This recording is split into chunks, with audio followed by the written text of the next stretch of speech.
48 سال میں اگر وہ ہمارے ہندو بھائیوں کا قتل عام کرتا تو کتنے کر لیتا؟ 10 سال کی حکومت نہیں ہے، کتنی جگہ بلڈوزر چل گیا؟ اسے 48 سال کا وقت ملا تھا، تب نہ آپ تھے نہ سوشل میڈیا۔ 48 سال حکومت کی ہے اورنگزیب نے۔ 48 سال میں اگر وہ ہمارے ہندو بھائیوں کا قتل عام کرتا تو کتنے کر لیتا؟ رہ جاتے ہمارے ہندو بھائی۔ اگر وہ خدا نہ کرے ہمارے مندر شہید کرتا تو کیا ہمارے مندر بچتے؟ 48 سال میں یہاں 10 سال کی حکومت نہیں ہے، کتنی جگہ بلڈوزر چل گیا؟ اسے 48 سال کا وقت ملا تھا، تب نہ آپ تھے نہ سوشل میڈیا تھی۔ وہ جو چاہتا کر لیتا، نام و نشان مٹ جاتا اگر وہ اتنا آتنکی ہوتا تو۔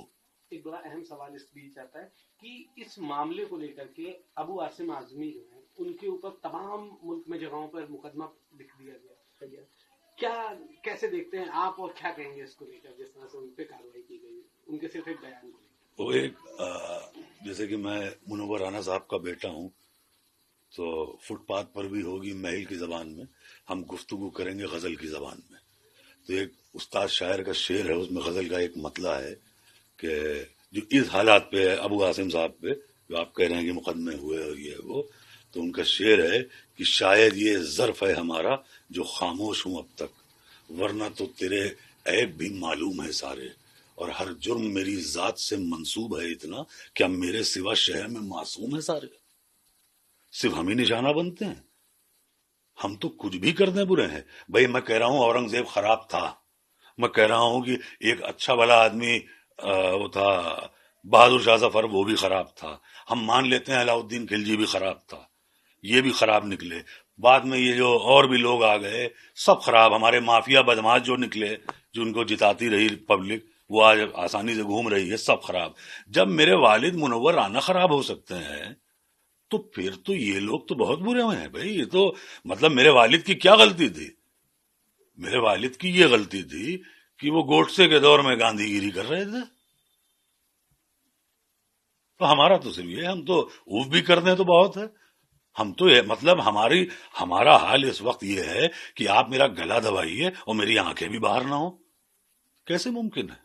آخری سوال رہے گا، بڑا اہم سوال ہے کہ جس طرح سے آج کے دور میں 400 سال پہلے، 500 سال پہلے یا 200 سال پہلے جو پورو میں چیزیں ہوئی ان کو بار بار کریدا جاتا ہے اور ان پر سیاست کہیں نہ کہیں آ کے ٹھہر جاتی ہے، ان پر چیزیں بیس بن جاتا ہے، موجودہ وقت کی جو استھتی ہے اسے سب بھول جاتے ہیں۔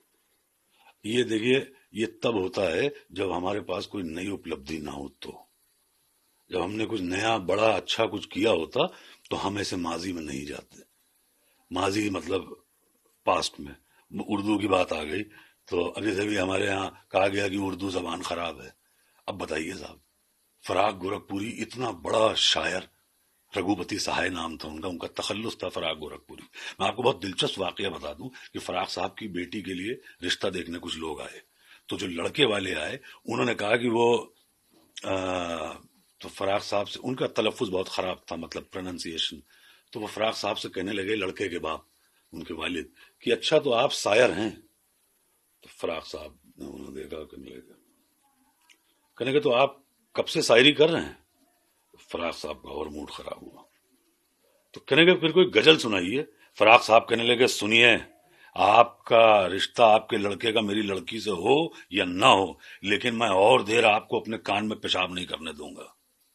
فراق صاحب کہتے تھے، پروفیسر تھے رگھوپتی سہائے فراق گورکھپوری، فراق صاحب کہتے تھے کہ اردو اس لیے پڑھ لو کہ اگر کل کو افسر بن جاؤ تو افسر معلوم بھی دو۔ تو یہ تھی اردو زبان۔ اور رہی بات یہ جو اتہاس اور پاسٹ، یہ دیکھیے یہ دوہرا ماپدنڈ ہے۔ میرا ماننا یہ ہے کہ آپ یہ دوہرا ماپدنڈ لے کے نہیں چل سکتے۔ آپ کو مغل سے نفرت ہے اور مغلئی پسند ہے، تو یہ میری سمجھ کے باہر ہے نا۔ پھر آپ مغلئی بھی بند کرا دیجئے پورے ملک میں، مغلئی سے آپ کو محبت ہے، مغل سے نفرت ہے۔